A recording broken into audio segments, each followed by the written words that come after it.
You're listening to 772 Sports, a local Treasure Coast sports podcast highlighting everything from Little League to the NFL. Here are your hosts, Curtis Carpenter and Mike Higgins. All right, everybody, welcome to episode number 16 of the 772 Sports podcast. This is Curtis Carpenter. I am on the line here with Mike Higgins. What's going on, buddy? Nothing, man. I'm ready to talk a little Super Bowl today. It's exciting times. Gonna ask you, is there like a big event or something coming in a couple of days? Well, we have the Super Bowl and maybe the biggest Super Bowl party in the Tri-County area going on this Sunday. So yeah, we'll see about all that. Pumped up. But yeah, for those chronic listeners, as you guys know, we kind of start with local sports. We go to baseball, we go to basketball, that's not going to be the case today. We are talking Super Bowl, and that's it, right? Yeah, I mean, I think we should just mention real quick in the opening, we are only Super Bowl today, but we would not be a sports show if we didn't mention LeBron being the all-time NBA scoring leader. Yep. So congrats on that, and then we're going to have to cover some of these trades next week because it's been wild overnight for the NBA. Oh, yeah, and today I think is the trade deadline, right? Today's Thursday, February the 9th.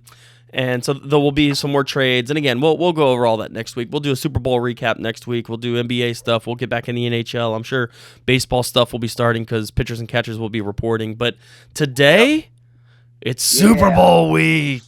Football. All right, you ready? Let's go. Yes, sir. All right, here we go.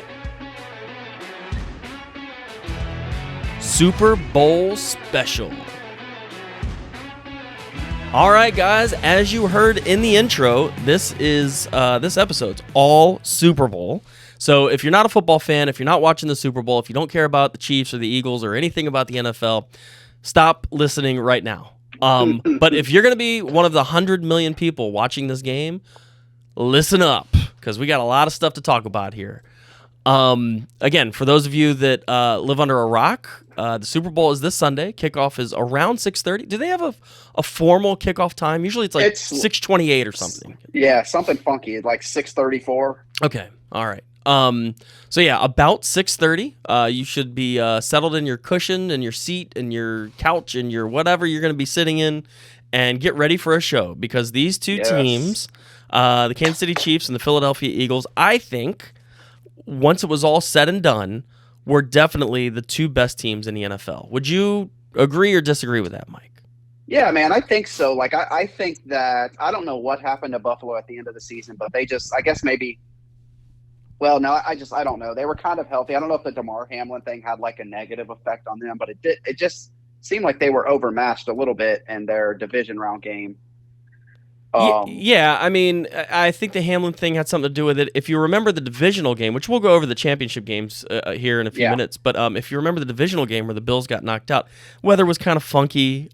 They couldn't quite get their rhythm going. It was wild because it was a home game where Hamlin was there. You figured, wow, emotionally they're just gonna steamroll whoever they play, and they really just didn't. Cincinnati just had their number, and Buffalo just didn't play well. I'd said all year that I thought the Bills were going to win the Super Bowl and that they were the best team, but going through looking at the season as a whole and the playoffs, and again, it's obvious. Well, if you do well in the playoffs, you're going to end up in the Super Bowl. But I mean, the Chiefs weren't one of these teams that backed in. I mean, the Chiefs were really, really, really good, and they got better as the playoffs moved on, even while losing guys. So I do think in the AFC, the Chiefs were the best team to come out, even though I was kind of a Bills fan at this point because the Colts weren't really doing anything. I think the Chiefs were the best team in the AFC. Yeah, no, I think that's completely right, and I would have liked to have seen the 49ers-Eagles game with a healthy quarterback for the 49ers. I mean, I think they ended up being like their fifth-string quarterback they had to use, and then he got hurt, so Brock Purdy had to play with a separated shoulder or whatever was wrong with him. But it still feels like the Eagles would have dominated that game. I don't know. The Eagles' defense is legit, so.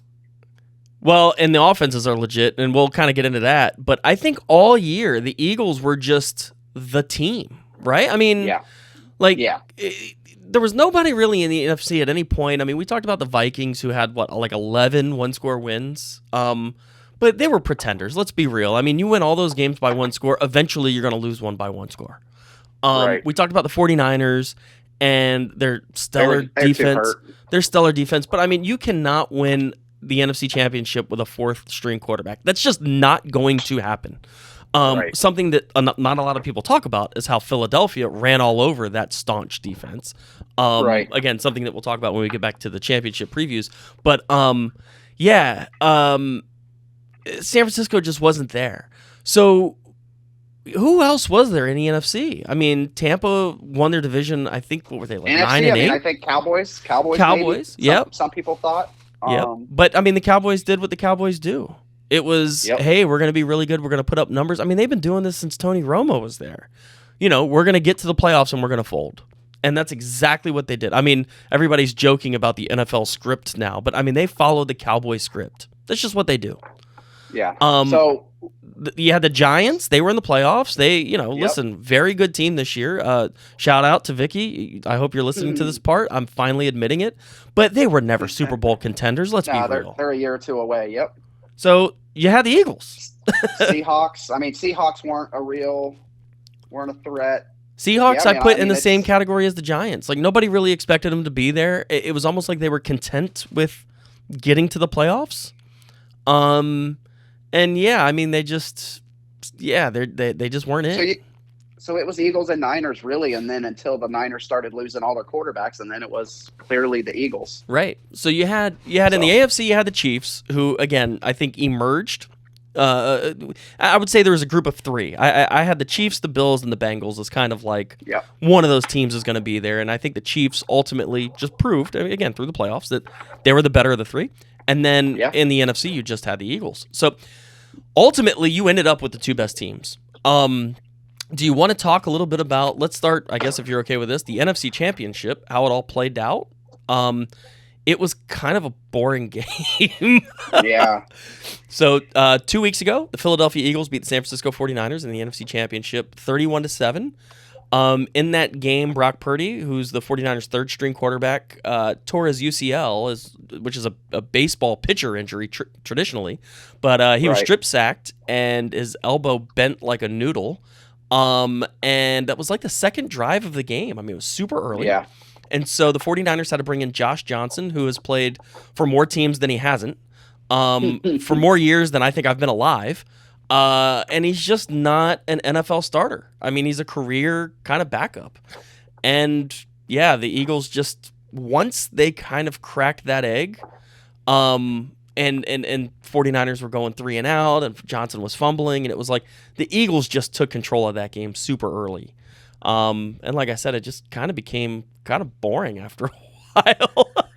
Yeah, I mean, it feels weird to feel like 31-7 really doesn't even, like, I felt like the Eagles were running so much. This game could have been 50 if they were throwing.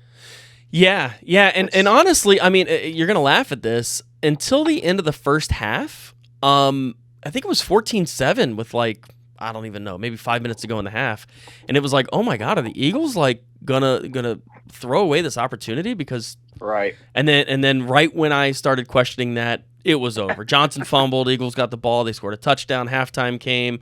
Eagles got the ball. They scored a touchdown. 49ers turnover. The Eagles score a field goal. It was just like, all right, this is how this is going to turn out. But yeah, early on, like in the middle of that second quarter, when Johnson had been in there for like 3 drives, I was like, oh my God, the Eagles are going to like blow this.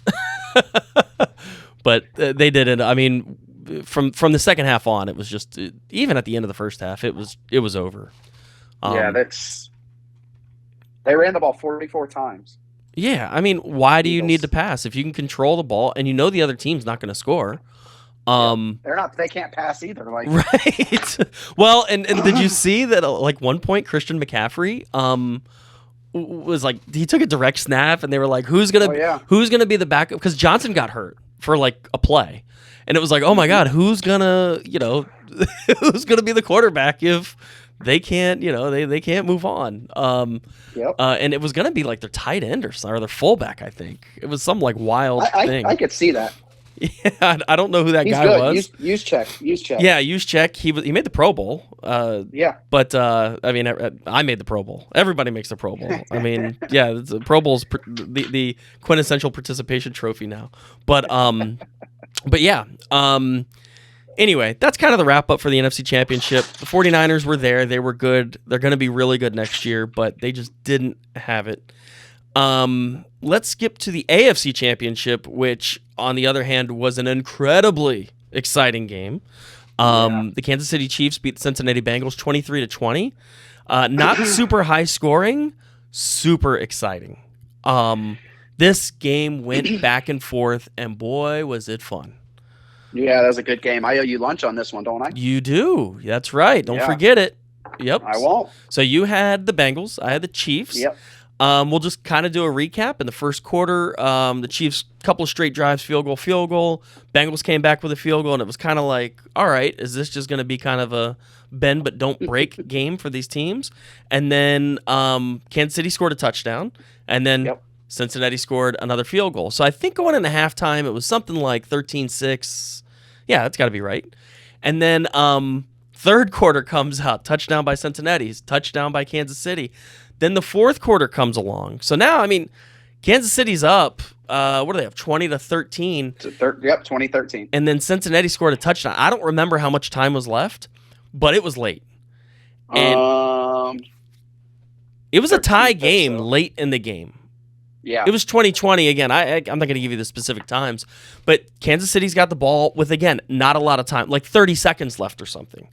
And they march down the field, and they're on about, I don't know, maybe the 50, and Mahomes runs outside, steps 1 foot out of bounds. This guy for the Bengals, I can't remember who it was, hits Mahomes out of bounds. Kansas City gets another 15 yards, puts him right in field goal range. Butker kicks it, game over, and Cincinnati loses an opportunity to go to the Super Bowl because of just a terrible decision on defense to hit Mahomes out of bounds. Yeah, I mean, did you see? I mean, that dude felt terrible. Like, got to. Had to. Yeah, I mean, it's terrible. Yeah, I mean, so did you see so after Samaje Perine scored that touchdown, there was still 13 minutes to go, which I didn't realize. Oh, see, I didn't realize that either. I thought it was later in the game. And it went Kansas City punt, so still 2020. Bengals threw an interception, still 2020. Kansas City punt, Cincinnati Bengals punt, and then field goal with 3 seconds left. Gotcha. Yeah, I did not realize. I didn't realize that touchdown was so early in the fourth. For some reason, I was thinking it was like 5 minutes. It was like 13. Yeah, I remembered the interception. I'm like, no, there was an interception at the end. That's right. I forgot about that pick. Yeah, but then since Kansas City didn't score on that. Nope. They punted, right? Yep. Yeah. Yep. That's right, because I remember that interception was deep, wasn't it? I mean, wasn't Cincinnati about to score? Hold on. Joe Burrow passed deep right to T. Higgins. Yeah. Yeah. So Williams. I don't know where Kansas City got the ball. Oh, on the 14. Yep. Yeah. So I mean, Cincinnati's in field goal range. They could have taken the lead. Burrow throws the pick. Kansas City gets it. They punt. Cincinnati punts again with I don't know how much time, 30 seconds or so.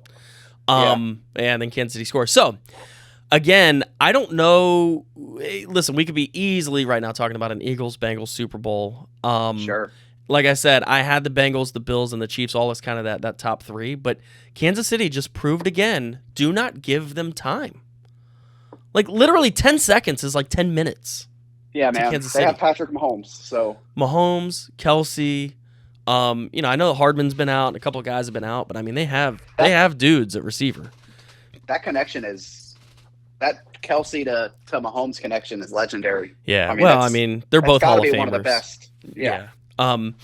So yeah, I mean that's kind of the wrap up for the AFC Championship. Incredibly exciting game. Mahomes has a high ankle sprain, played the whole game, didn't come out, which is wild. 1 week after suffering a high ankle sprain, so he's got 2 weeks from that game to this Sunday.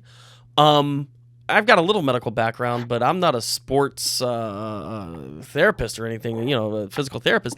I don't know how that works with a high ankle sprain. Like, do you just keep injecting that with steroids for 2 weeks and say, hey, on Monday we'll let it start healing on Monday? Do you just wrap the hell out of it and hope that it's fine? I mean, I don't know how this works. Yeah. I mean, it seems like that's what they're doing. I have no clue either, but I know that I know Mahomes is going to play. I mean, I stubbed my toe and I'm out for a month. This guy's got a high ankle sprain. He played in the AFC Championship game and won it. And now 2 weeks later, he's going to play in the Super Bowl. And yeah, it's just crazy to me. I mean, I've seen guys miss, 6 weeks on a high ankle sprain, right? During the regular season. I mean, it's unbelievable what he's doing. Yeah. So yeah, again, 6:30 this Sunday. The Philadelphia Eagles, the line has moved a little bit. Right now, I think it's at 2. The last I checked. 1.5. 1.5. So the Eagles are favored, which was kind of surprising to me. How do you feel about that? I think I'm good with it, man. I like Philly a lot. So I like Philly a lot. Man, there's just so much. There's so much to dissect into this game between their offenses and their defenses. Let me preface this though. I like Philly to win a lot, but I don't like them to win by a lot. Yeah, no, I hear you. I mean, this game has game-winning field goal written all over it. Now that I said that, one of these teams is going to win by 20. But it just feels like this is going to be very similar to that Cincinnati-Kansas City AFC Championship. I think this game's going to go back and forth. I could see this being a 10-7 game, and I can see this being a 47-44 game. Like, these offenses are so good, but these defenses are so good. So, what is gonna bend first? Brandon Graham came out, a defensive end.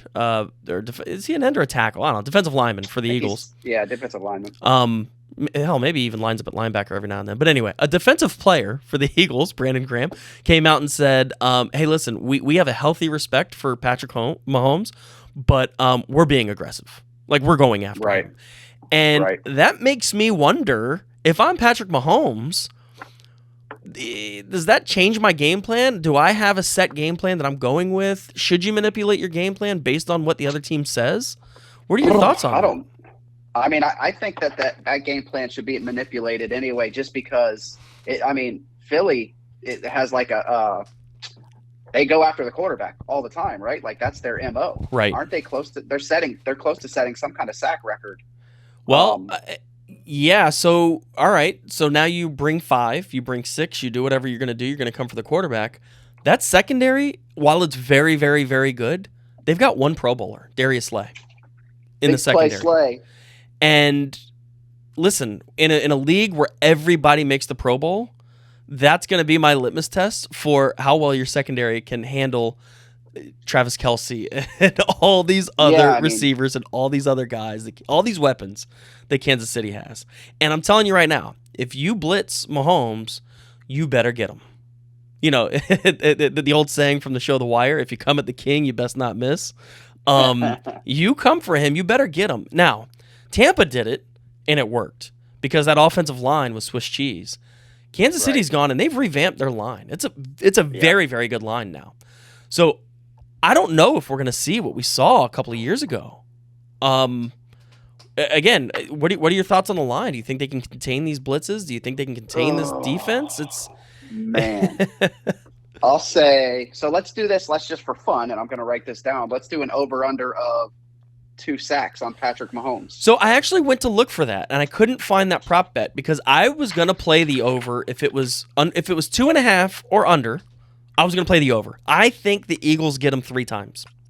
Yeah, I'm right. I'm right there with. That's exactly what I was going to say. If that over under's 3.5, I'm probably not playing anything. I think it's a 3-sack game for sure.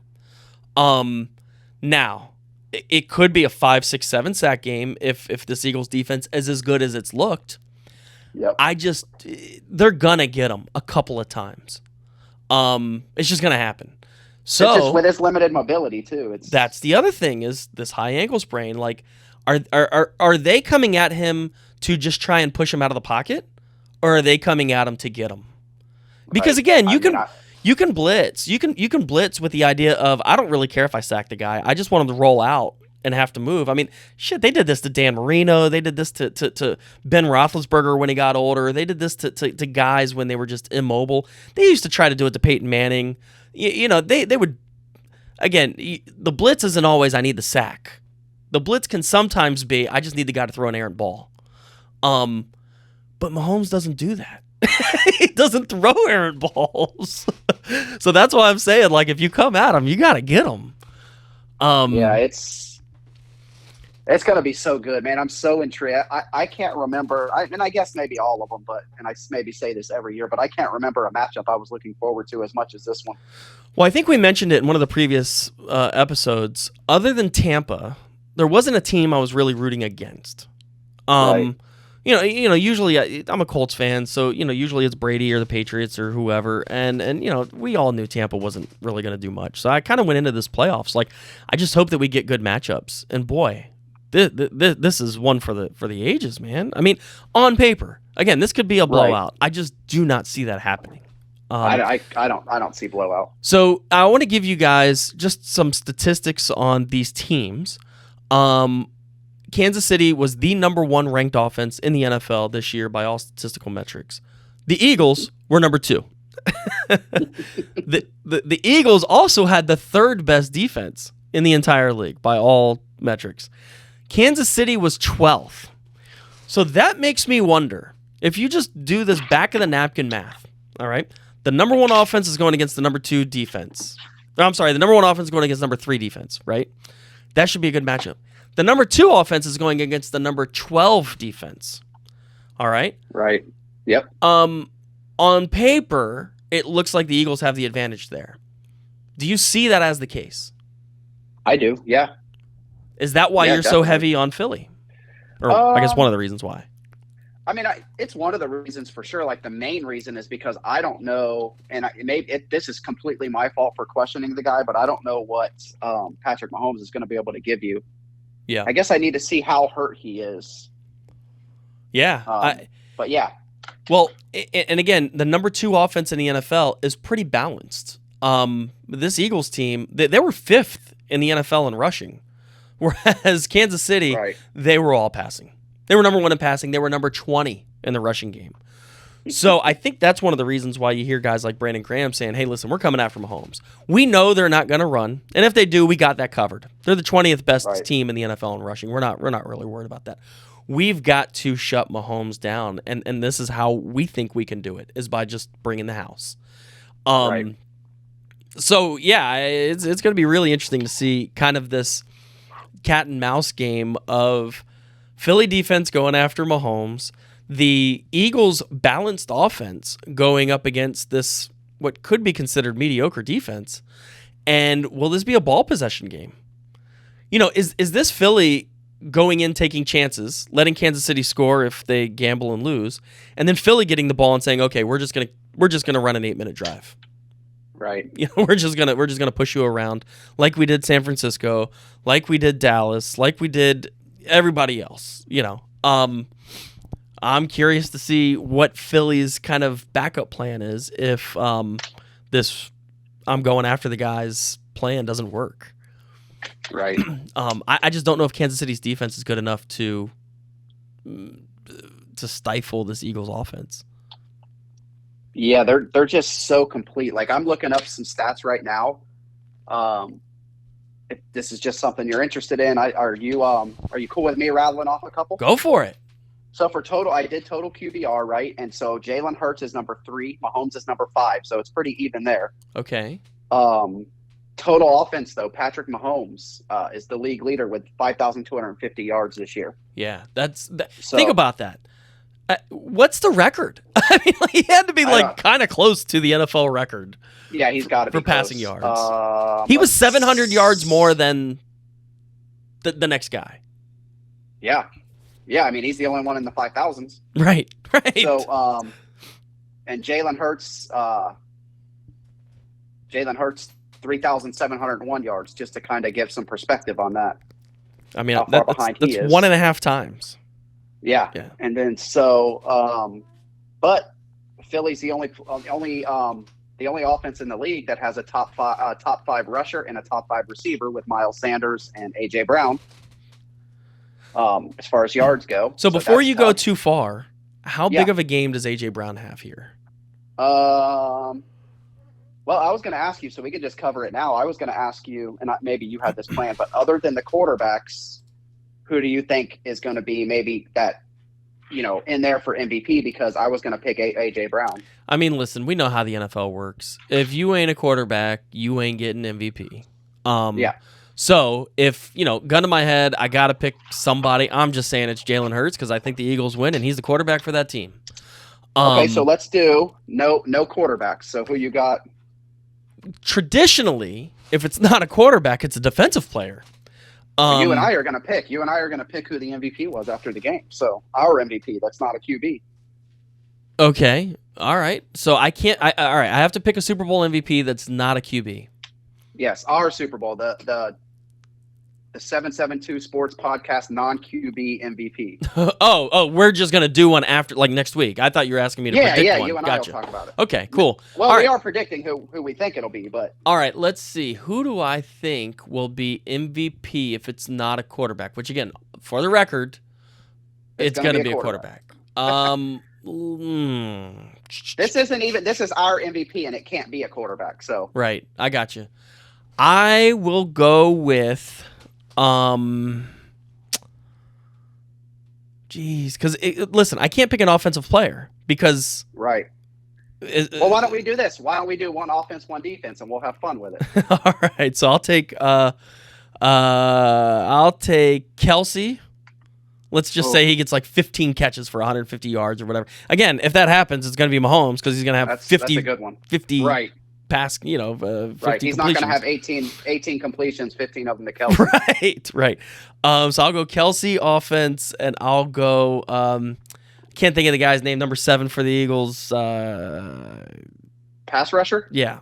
Hassan Reddick. Reddick. That's it. I kept wanting to say JJ Reddick, which makes no sense. He was next in my list to talk about. He's number 2 in the league in sacks. Yeah. Well, that's why I'm picking him 16. is because if they're going to come from Mahomes and they get him and the Eagles win and Hurts doesn't have a phenomenal game, I could see it being him, which actually might not be a bad bet. I don't know what his odds are at NFL. I can probably pull it up and find it. Now, the other side of that coin is Chris Jones for Kansas City is also number 4 at 15, and he's a half a sack behind. So there's some elite pass rushers in this game. Yeah, oh, for sure. And then so I'll pick my defensive player. I think it's going to be I'm going to go with the Eagles secondary, but not big play Slay. Okay. I'll go because I was going to take Hassan Reddick, but you took him. So I'll go Chauncey Gardner-Johnson from Philly.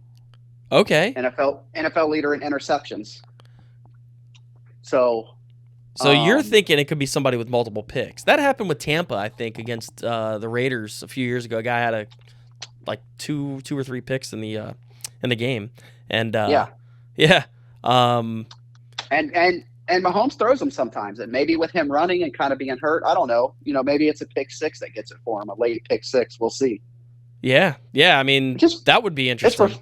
It's for fun. It's going to be a quarterback, but this is just. All right, so I'll say Kelsey and Reddick are my offense and defense, and you have. I have AJ Brown and CJ Johnson. I got two Eagles players. Gotcha. All right. So that's fun just to get off the.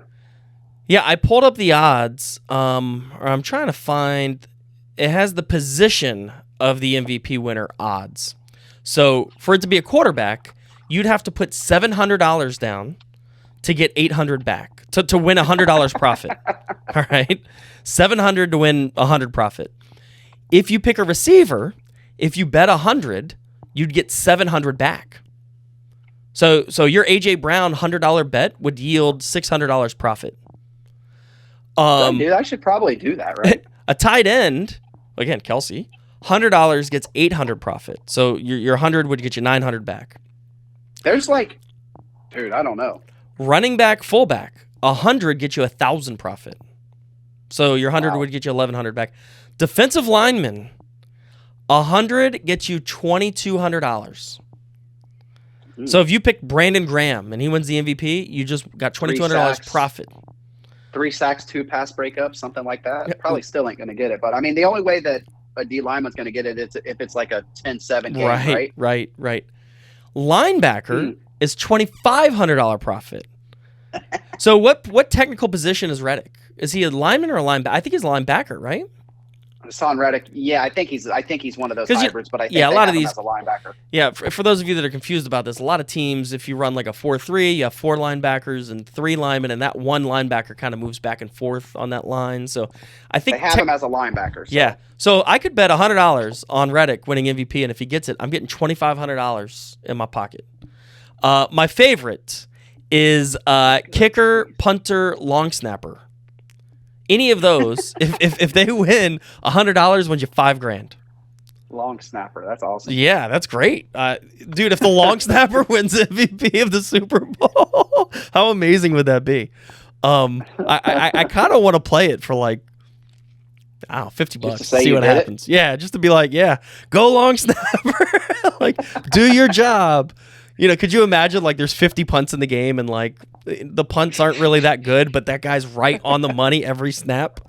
And all of a sudden, like who's doing it this year? Isn't Greg Olson one of the announcers this year? Because Buck is gone and he's really good, by the way. No, I love him.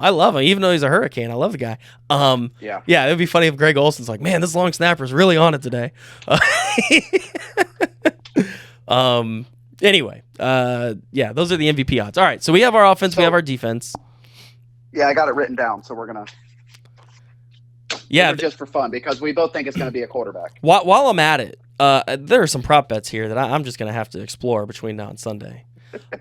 There's one here. Will a quarterback have a reception?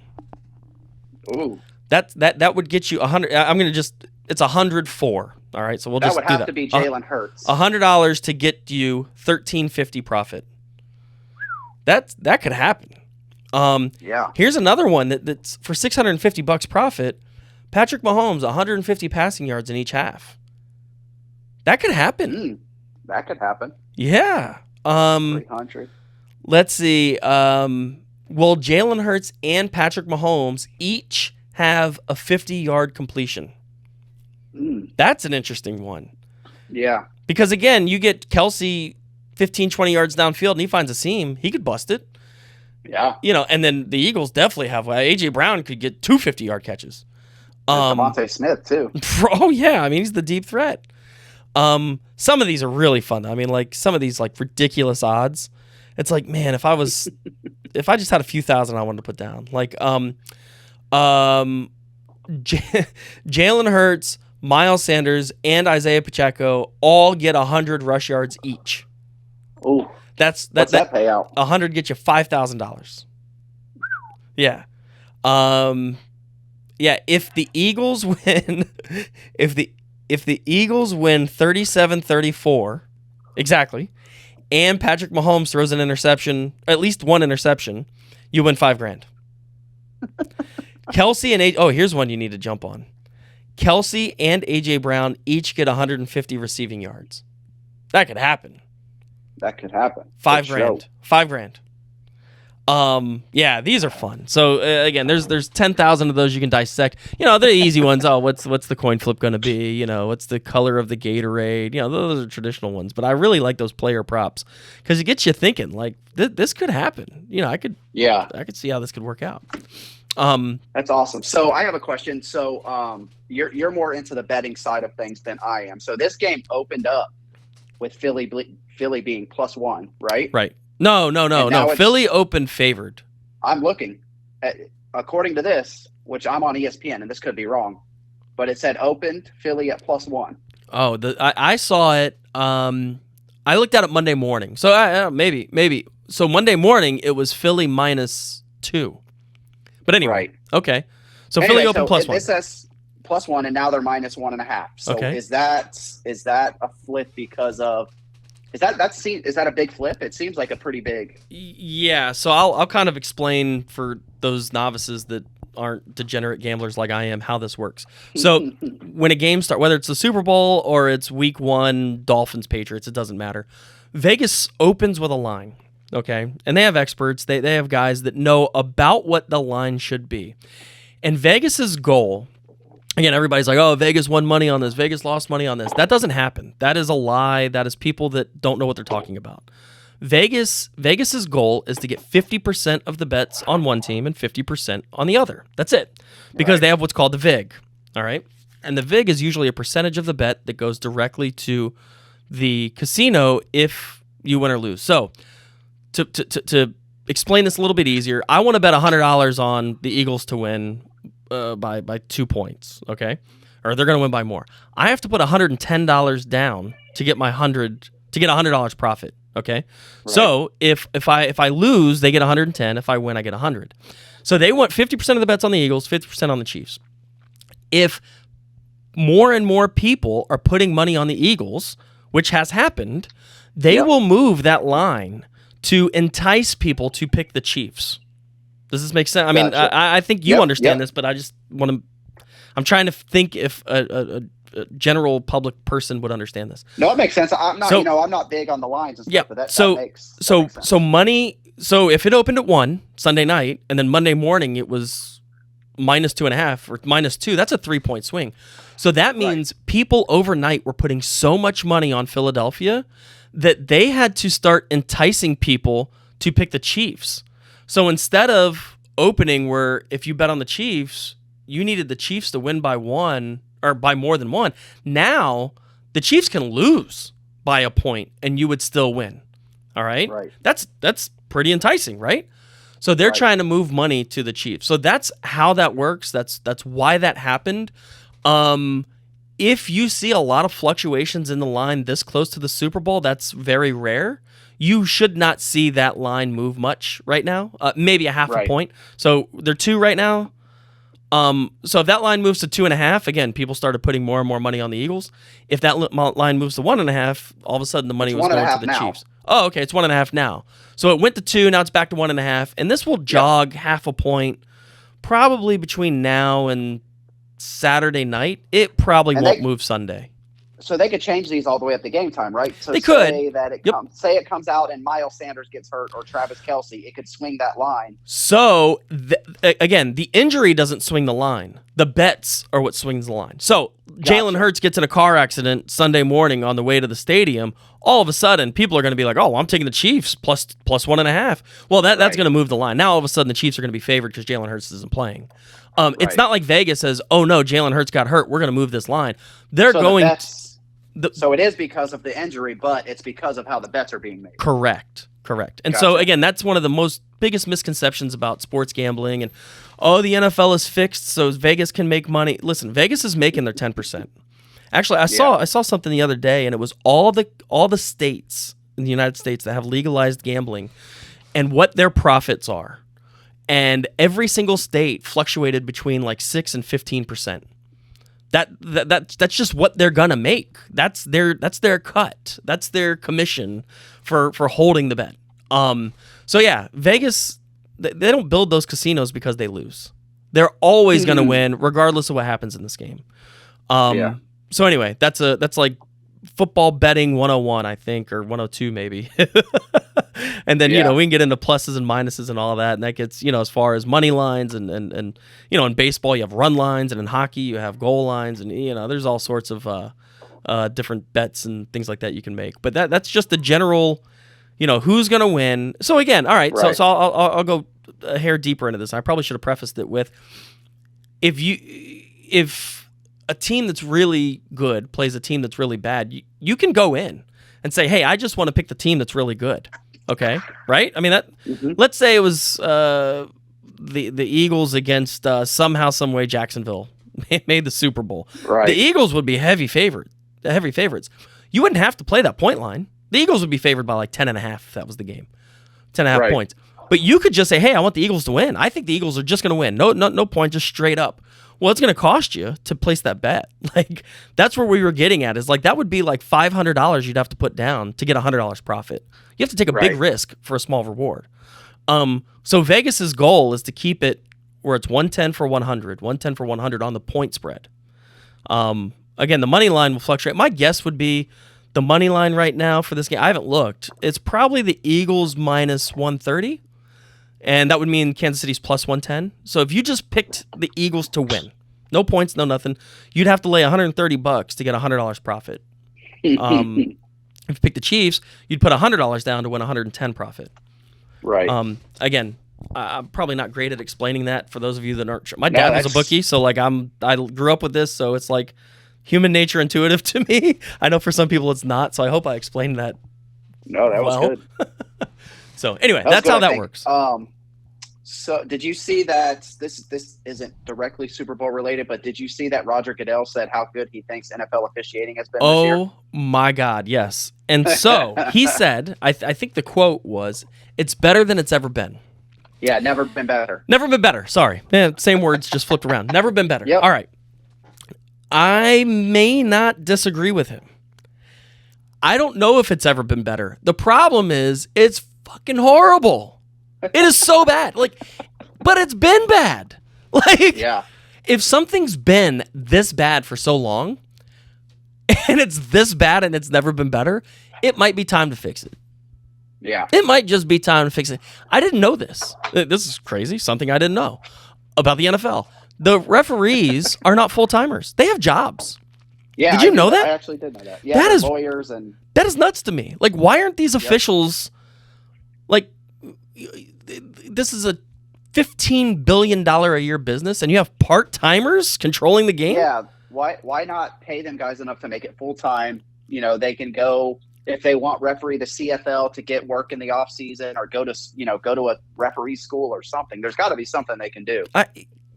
It's mind-boggling to me that like you're treating this like this position as like the public streets bag boys. I mean, it's like, no, this is an important role. This isn't the guy filling up the Gatorade bucket. Figures. They get six figures. Well, I get that, and so give them. I mean, six figures is $100,000. Give them $500,000, and make sure this is done right. And listen, make sure that if it's not done right, you have guys to take their place. Like, rank these guys like a C-suite executive, where like if you're not getting the job done, you're gone. We have somebody taking your place. Bro, cut them like you would cut an NFL player. Right. They do that with no remorse. Right. My other problem is, you have these coaches that screw up. You have players that screw up. After the game, they have to go sit in front of a press panel. They have to talk. I mean, like the Bengals guy that pushed Mahomes after the AFC Championship. Like, he's got to go answer for that. You know what the refs do at the end of the game? They pack their shit up and they go home. Yep. I kind of want, listen, you're not getting fired at this point anyway. They don't fire anybody. I still want you to face the music. I want you to have to come up and say, yeah, you know what? I blew that PI call. No, he didn't touch him. I thought he did. The angle I had was bad. I blew it. Sorry. I get with this with Major League Baseball umpires too. You should have to have a post-game press conference. And you know what? If you're making $500,000 a year and it's your full-time job, yeah, sorry, that's one of the requirements. And you know what? It's gonna make them afraid to screw up. Right now, there's just no recourse. There's no accountability to messing up. Right. They'll come out and say, "Oh, we messed up the call, my bad," but they won't even say it. It's not the ref; it's the referees association or whatever it is. The NFL. Union. Yeah. The Kansas City ran 2 third-down plays last week in a game to decide who's playing in the biggest game in the world. They got an extra play. Like, how does that happen without anybody getting punished? It's unbelievable. It's unbelievable. Wild. So I'm scrolling through headlines and it says 50 million adults will bet 16 billion on the Super Bowl. 50 million adults will bet 16 billion. Okay. Yep. All right. So was that about $320 a person, or am I carrying the decimal bad? That's you. Yeah. That's you, buddy. You're the math guy. Yeah, that's a lot. Well, I wonder if that counts boxes and stuff like that. I can't imagine there's 50. There's no way to track that. Yeah, I know, but 50 million people, that's 1 out of every 6 or 7 Americans that will bet. Like, I think about my general family, it's got to include squares and boxes and stuff. Got to. Yeah. My mom wouldn't know how to place a bet, but my mom would know how to pick a box. You know what I mean? Right. I could see that. Yeah, that's nuts. That seems like a wild number. $16 billion. That's what it That's says. crazy. It's on the internet. It Yeah. must be true. Man, forget Powerball. I just need to get a hold of some of that. Some of that. We need to open a casino, Mike. That's what we need to do. So, all right. So, what else do you have on the docket for this? Let's see. I'm actually done, but I just stumbled across something as I'm reading this. So, as part of 1 year into Juju Smith-Schuster, as part of a 1 year laden contract he signed in March after leaving the Steelers, Juju Smith-Schuster will earn $1 million bonus if he plays more than 50% of Kansas City's offensive snaps, and the Chiefs beat the Eagles. Oh, okay. So he's done that. He just needs him to win this game.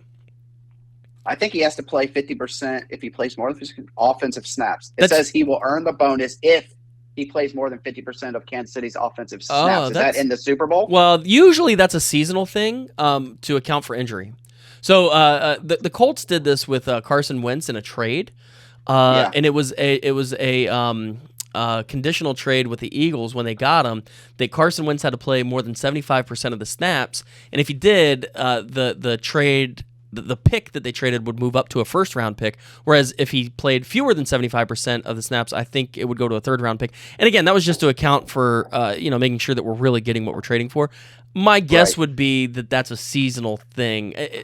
That would be weird to me if that's a Super Bowl incentive. Yeah, it's weird how they worded it. Yeah. I wonder if that was written. Well, they said if the Chiefs beat the Eagles, so it was written after we knew the Chiefs were in the Super Bowl.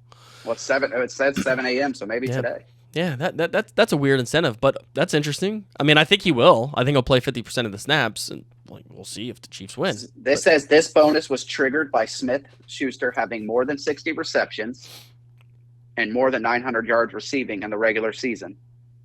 Did he get that? I mean, I imagine he got that. He got that, so it triggered in the bonus. So if it triggered it in, that means to me that he's in. They got to win. Yeah. So we'll see, I guess. So I had one more kind of not off the topic of Super Bowl. But as far as your teams, right? We're big Super Bowl or we're big NFL fans. We're big sports fans. So I'll answer this question first, and then I'll let you answer it. So for me, the Super Bowl win, how important is that to you as far as your sports hierarchy, like for your team? So for me, and maybe I'm not explaining it right. So for me, I don't understand what you're saying. So let me explain it like this. For me, my number one thing that I would want to see one of my sports teams do is the Hurricanes win a national championship. Oh, I see. Second would be for the Dolphins to win the Super Bowl. Third would be Dodgers winning the World Series. Yeah, my hierarchy. That would be reversed. But Dodgers just won one. So yeah, my hierarchy every year is Dodgers winning the World Series. That's first and foremost as a sports fan, as a Dodger fan. Listen, I've been a Dodger fan my entire life since I was a little kid. Yep. I was actually a 49er fan growing up because of my dad, and then I became a Colts fan when I was like 9 years old, and I saw the Colts win a Super Bowl, and that was cool and all that. Basketball, I've kind of flipped back and forth. I don't even I'm kind of a Nuggets fan right now. I flip all over the place. Hockey, I started following the Rangers back in like late 90s, early 2000s. I was a Kings. I followed Gretzky. So the point I'm getting at is I've bled Dodger blue since I've known what sports was. So Dodgers winning the World Series is always number one. Number two for me is Colts winning, and I've been a Florida State fan since I was a little kid. But Dodgers winning the World Series is number one. Colts winning Super Bowl is number two. Florida State winning a football national championship is number three. Rangers winning a Stanley Cup is number four. And then it's probably Florida State the rest of the way for, baseball would be next, and then basketball, and go on and on and on. But that's a great question. I wonder what a lot of sports fans kind of feel about that like multiple sports. Like, for instance, our friends, the Kolskars, you know them very well as well. They're Browns and Red Sox fans. But, if you went to Susie Kolskar and you said, all right, what's more important, a Red Sox World Series or a Browns Super Bowl? I'd be curious to hear that answer. Yeah. I think about that all the time. I think because I'm such a baseball purist, I think that's always going to be special to me when it happens. But man, it's just I have just a different. It's the Hurricanes for football and the Dodgers for baseball are on such a different level. I love the NFL as a whole, right? So it doesn't. I mean, obviously, I'd like to see the Dolphins win it, but I'm still going to enjoy the Super Bowl either way. Well, and so I want to take it back. I enjoy the championship games, whether my teams are in them or not. Right. So obviously I enjoy them a lot more when my teams are in them. But yeah, for sure. But yeah, I mean, again, usually it's like a team that I kind of like or a team that I kind of don't like, and I'll root for them. But again, I'm rooting for Philly in this game because I have friends that are Eagles fans. But it will not even hurt my heart at all if Kansas City wins this thing. Like I'll be perfectly okay. See, for me, I'm good with that too, except if like the Patriots were playing and that's what I mean by like teams that I don't like Bucs. Or teams that I do like. Yeah, Patriots and Bucks I would not like that. I would enjoy the game, but boy, like that, I wouldn't like that. That would be all about prop bets. Yeah. So the question for that I would have for you is if the Dolphins were in the Super Bowl, would you play squares? Would you do prop bets? Would you do all that stuff? Or are you like, no, man, I just want to watch the game. Like, I don't want to worry about any of this other stuff. Oh, I'm playing the prop bets. So you're going to laugh at this. For a guy that's as big of a gambler as I am, I probably am not. If the Colts make the Super Bowl, I don't think I am. I'm not doing anything except sitting on my couch watching this game. Right. I get that too. I mean, maybe I don't do prop bets anyway, really. I mean, I'm playing the squares probably just because that's so much fun. Right. But yeah, I'm with you. National championship game. If the Hurricanes get there, don't call me, don't talk to me. Right. Like, it's just, I don't know, man. Yeah. So that's a good question. So what else we got for the Super Bowl? I love that question. I was thinking about that the whole time, and I didn't know when I was going to interject it, but it seemed like a good time. It might be time to make predictions. I don't have anything else to talk about. I mean, we've kind of run the gamut on just everything about the Super Bowl. We've covered the championship games. We talked about both teams, offenses, defenses, rankings, what the strategy is going to be. I mean, we talked about everything but ads, which I could talk for 10 years about. It's go time. It's go time, man. Sunday, 6:30, kickoff, 10 p.m., Mike. Tell me the final score and who's going to win. I'm going to go. Oh, man, it's hard. I'm going to go Eagles. I'm going to go the high-scoring route, I think. I'm doing the same, but keep going. I'm going to go Eagles 31. I'll do Eagles 31, Chiefs 28. Okay. So I actually have written this out before, so I'm not like stealing this idea from you. But a few days ago, I predicted Eagles 37, Chiefs 34. And that's more of a hope for me. I just want it to be a run and gun game. I want it to be back and forth. I want touchdowns scored. I want wild plays to happen. I mean, I remember when the Cardinals and the Steelers played. This would have been like 2008, 2009, somewhere in there. And the end of that game was just super. Larry Fitzgerald had like a 70-yard touchdown catch with 2 minutes to go, and then Roethlisberger marches down and throws a pass to Santonio Holmes. Like, I want that. Like, I just want a memorable game. And for me, 14-10 ain't memorable. Nope. 37-34. 37-34 is memorable. So I'm changing my prediction. I'm going to go 31-27. Okay. What'd you say? 31-28? Okay, 31-27. I need some field goals for the Chiefs. I don't like a no field goal game. Yeah, I agree. You know what's funny is I got a board, a square, and there's a long story how I ended up with it, but it's a $70 square, that's big money for a box. Man, but I kind of on different levels. Yeah, I kind of I'll say I inherited it for lack of better terms. But I got one, and it's big money. I got freaking 1 for the Eagles and 9 for the Chiefs. So I want 3 touchdowns for the Eagles and 3 field goals for the Chiefs, at least for one quarter. Like, give me 21-9 to start. And then there are diagonals and reverses and all that other stuff too. So 9-1 would I'd be okay with that. The good news on this board, though, again, there's $7,000 in the pot on this thing.